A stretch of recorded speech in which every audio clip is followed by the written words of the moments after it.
자, 그러면 세 번째 주제 가도록 하겠습니다. 그 집 아들 문석균은 아빠 팬티, 아빠 찬스. 네, 직업은 문희상 의장의 아들. 정말 제가 커피 좀 마실게요. 오늘 새벽에 막 다녔더니 이 목이 좀 갈갈해졌어요, 여러분. 그 문석균이란 사람이 이제 문희상 아들인데요. 문희상 의장이 그냥 뭐 이 패스트트랙에서 그 무리소를 터하면서 뭐 화장실에서 의사복 넘겨가면서 온갖 추접한 일은 다 이렇게 떨면서 했던 게 뭐냐. 내 아들에게 내 지역구 알사탕처럼 물려주겠다. 이제 이랬죠. 그런데 이제 진중권이 이런 얘기를 했어요. 아빠 찬스 아니라고 그러는데 아빠가 입던 팬티 네가 입으면 그게 아빠 팬티인 거야. 마찬가지로 지역구 그대로 네가 물려받으면 그거 아빠 찬스야. 이렇게 얘기를 했는데 굉장히 저 재밌게 읽었습니다. 자, 그런데 이 문석균이라는 사람이 도대체 뭐 했던 사람인지 제가 한번 찾아봤어요. 근데 이 사람은요, 문희상 의장 아들이 직업이에요. 이제까지 이 사람은 정당인입니다. 직업에서. 근데 우리가 정치권에서도요, 직업할 때 정당인 이러면은 직업이 정당이십니까? 할 정도예요. 그러니까 정당에 적을 둔 거, 당원인 것 빼놓고는 직업이 없는 거예요. 이런 사람 굉장히 많습니다. 근데 고려대학교에서 사회학을 전공을 했고요. 그 다음에 이 사람이 했던 거는 더불어민주당 경기의정부 갑 상임부위원장. 그러니까 위원장도 아니고 그 밑에서 그냥 아버지가 그 위원장 하는 데서 아버지 말하자면 가방 들게 한 거예요. 응? 그러면서 그냥 의정부에서 그냥 있었던 거예요. 그리고 이 사람이 제대로 이렇게 좀 내세우는 건 딱 하나 있어요. 그 한국 청년회의소 중앙회장. 제이시라고 해가지고 국회의원들은 다 합니다. 이렇게 지역구 활동하면 이 청년들 조직을 이렇게 하고 있는 건데 글쎄요, 이게 뭐 대단한 직업이라고 이거를 감투라고 할 수 있을지 참. 네. 근데 이 사람이 이제 이 문석균이라는 사람이 이제 북콘서트를 했어요. 참 15일 날 저기 4시에 송파 여성문화회관에서 우리의 안영환 선수가 여러분 북콘서트 합니다. 서봉총의 비밀 책 이름이. 그러니까 여러분들 오셔서 안영환 선수 이렇게 격려해 주시기 바라요. 근데 이 문석균이 이제 북콘서트를 했는데 안영환 선수는요, 자기가 다 썼어요. 제가 다 알아요. 그리고 그 책 이름이 서봉총의 비밀이에요. 근데 이 문석균은요, 책 이름이 뭔지 아세요, 여러분? 그 집 아들이에요. 너무너무 유치하지 않아요? 그리고 너무 속보이지 않아요? 그러면서 뭐라고 하냐면 내 나이가 50이다. 근데 내 나이 50이라서 세습이라니 아버지 뜻으로 하는 것처럼 하면 정말 섭섭하다. 나도 이제 혼자 서려고 한다. 이러면서 왜 책 이름은 그 집 아들이에요? 너무너무 웃기는 거예요. 그러면서 그리고 제가 보기에는 나이 50에 홀로서기를 시작한다고 하면은 참 팔자 좋은 금수저죠, 여러분. 응? 저도 홀로서기 20대 초반에 했고요. KBS에 취직하면서. 응? 그리고 저는 대학교 때 전 장학금 받아서 다녔어요. 홀로서기 하고 그다음에 과외 하고요. 아니 20이면은 정말 18살이면 다 홀로서기 하는 거 아닙니까? 근데 나이 50에 이제 홀로서기 한다고 이런 사람을 믿고 무슨 표를 줘요. 응? 그러면서 얘가 또 웃기는 게 뭐라고 했냐면 국회의원은 세습이 가능한 게 아니다. 세상에 이렇게 공부가 안 될 수가 있습니까? 아니 미국에도 세습위원이 있죠. 폴리티컬 다이너스티라고. 일본은 또 세습위원 엄청나죠. 필리핀 세습. 근데 미국의 세습이라는 건요, 아버지가 굉장히 잘했을 때 아들이 되는 경우가 있어요. 왜냐하면 아무래도 그 조건이 좋잖아요. 근데 일본의 경우는 일본 정치를 망친 게 뭐냐면 아버지의 지역구로 그대로 물려받아서 일본 정치를 망친 거예요. 왜? 고인물을 만드니까.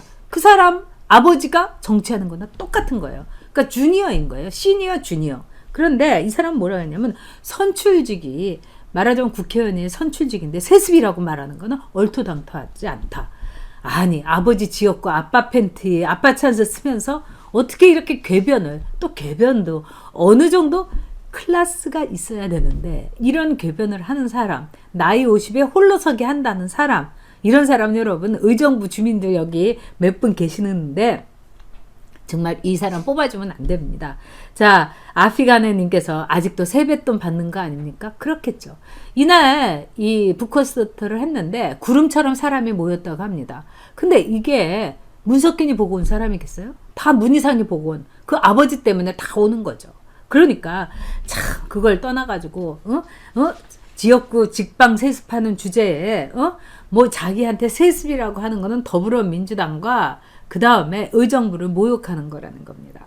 그 말은 돌려줘야 되겠어요. 문석균이 의정부 시민과 그리고 더불어민주당 뭐 모욕할 것도 없지만 더불어민주당을 공당이 아니라 사당이라는 것을 문석균이가 정말 인증샷을 찍은 거나 마찬가지인 거죠. 자, 그런데 요즘 우리의 마음에 드는 이 순정좌파 진중권이 뭐라고 했냐면 이런 말을 했어요. 민주당에서는 아마도 지역구 세습, 즉 봉토 세습, 봉건 영주들이 자기 아들에게 지역구래요. 저기 땅을 세습해 주는 거, 영지를 세습해 주는 거를 이 민주당은 오케이 할 거다. 뭐 그러지 않겠어요? 안 그러면 그 문희상이가 왜 뭐 입원을 하고 화장실에서 의사봉 넘기고 온갖 추태를 보이면서 밀어붙였겠습니까? 의장이고 나발이고 난 없다 이거예요. 난 오로지 내 아들 저 백수 건달 내가 한번 배지 달아주겠다 이거 아니겠습니까? 그리고 아마 아들 손잡고 선거운동 할 거예요. 허허허 웃으면서 우리 애요 막 이래 가면서 허허허 웃으면서 그렇게 할 겁니다. 그리고 뭐 이한이도 선거운동 하러 오겠죠. 문희상 선거운동 할 때 막 이렇게 나왔는데 이번에는 뭐 자기 남자친구인 윤계상이까지 데리고 나오지 않겠어요? 꼭 당선시켜야 되니까. 그러니까 또 의정부 시민들은 또 윤계상이 나왔네, 이한이 나왔네 이러면서 문석균이는 뭐 무조건 찍어줘야지 뭐 이렇게 생각하는 사람도 있을 수 있는 겁니다. 자, 그런데 진중권이 굉장히 의미심장한 말을 했습니다. 뭐라고 했느냐? 바로 문희상의 이 지역구 알박기, 직방 세습이라는 거는 조국 사태하고 똑같은 맥락에 있다 이겁니다. 조국도 말하자면은 좌파라고 하면서도 내 아들은 좋은 대학교 나오고 내 아들은 내가 누리는 걸 다 누려서 요 알사탕, 좌파의 알사탕을 내 아들에게 물려줘야지. 즉 세습이라는 거죠. 그런 점에서 이거는 앞으로 조국을 우리가 보면서 이 진중권은 이렇게 얘기했어요. 조국의 비리를 우리가 보면서 우리 사회에서 더 이상 비리를 비리라고 부르지 못하게 됐다. 마찬가지로 문희상 아들이 자기 세습 아니라고 이렇게 우기고 있으니 이제 세습을 세습이라고 부르지도 못하게 됐다. 이런 점에서 굉장히 비슷하다. 진짜 맞는 이야기라고 생각을 합니다. 자, 꼴통령 문재인님께서 슈퍼챗으로 후원해 주셨습니다. 아이, 감사합니다. 사회주의자들은 세습이 기본인가 봅니다. 전 작가님 카페 모카 잘 마셨습니다. 아, 네. 산다는 것은 1%의 기적. 이거 이번 이벤트 했었습니다. 그래서 인증샷을 우리 꼴통령 문재인님께서 올려주셔서 인증샷을 찍고 이제 기절을 하나 이렇게 보내준 분들한테 이 출판사에서 커피 쿠폰을 드렸어요. 그리고 이제 우리 안전빵빵에서는 그냥 제가 책을 직접 보내드렸습니다. 그러니까 그거는 저의 선물입니다. 근데 많은 분들이 참 작은 건데 기뻐해 주셔서 참 감사드립니다. 그러니까 여러분들 앞으로 또 이벤트 더 제가 할 테니까요. 산다는 것은 1%의 기적도 많이 읽어주시기 바랍니다. 그리고 15일에 서봉총의 비밀 안영한 북콘서트에 와주시고요. 니수님 아까도 해주셨는데 감사드립니다. 의정부 시민들이 안 뽑아주실 거라 믿습니다. 저도요. 그래도 의정부 시민들 자존심 있지 않습니까? 그리고 이건 너무 구차하잖아요. 아니 그 아버지 5선까지 시켜줬으면 된 거지. 아들까지 그 국회의원 배지를 달아줘야 됩니까? 좀 다른 집 사람들한테 그 집 아들 말고요. 딴 집 아들한테 한번 배지를 달아줬으면 좋겠어요. 그 집 아들 안 돼요. 딴 집 아들을 해야 되는 겁니다. 네. 자, 지금 많은 분들이 이 한경원 님께서 좌파는 뭔 좌파겠습니까? 이기주의자들이죠. 그렇죠. 그러니까 진짜 좌파들이 자존심 상했습니다. 노회찬도 그렇고. 근데 노회찬도 사실은 글쎄요. 5천만 원짜리 강의료? 그거는 본인도 알았을 겁니다. 강의료가 안 된다는 걸요. 돈을 너무 세게 주면은 이건 뇌물이에요. 그래서 공무원들 이번에 20만 원인가 30만 원 이상의 강의료는 못 받게 됐어요. 그렇습니다. 그건 뇌물인 거예요. 그리고 미국의 대통령도요, 외국에 가서 이제 왜 무슨 선물 같은 거 받죠? $50 이상의 선물은 못 받게 돼 있습니다. 그건 국가에 다 이렇게 반납하게 됐어요. 그건 뇌물이니까요.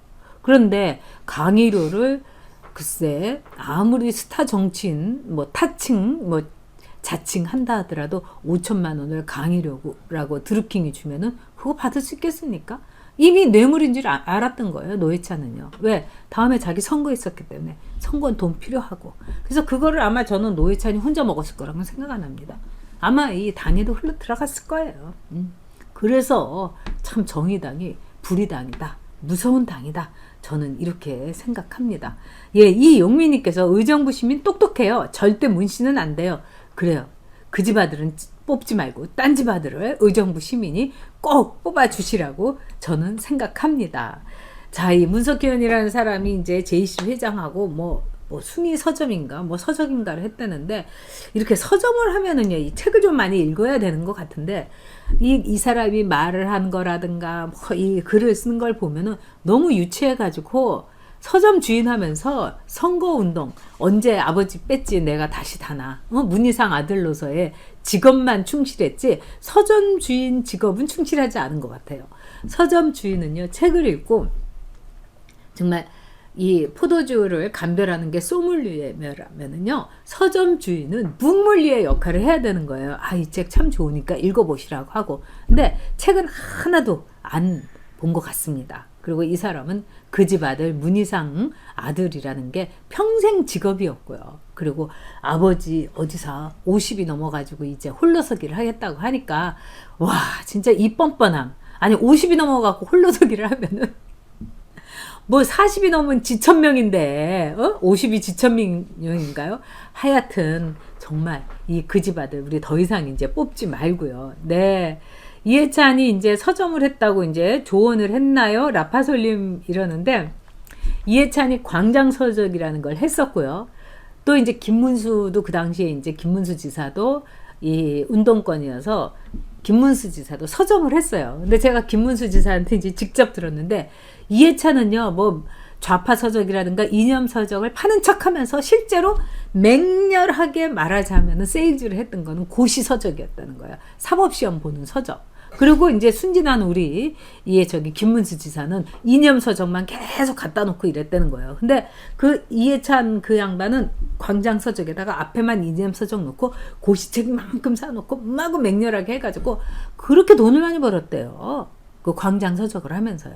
응? 그리고 김문수 지사는 서점 말아먹은 거예요. 맨날 이념 서적만 팔다가요. 그리고 와서 형 이거 저기 외상줘요. 그럼 이래갖고 그러면서 나는 장사가 안 되나 봐요. 전 의원 저한테 그렇게 얘기한 적이 있습니다. 이런 게 좌파예요. 이런 게 진짜 이해찬이 아주 그때 세게 장사했었습니다. 네.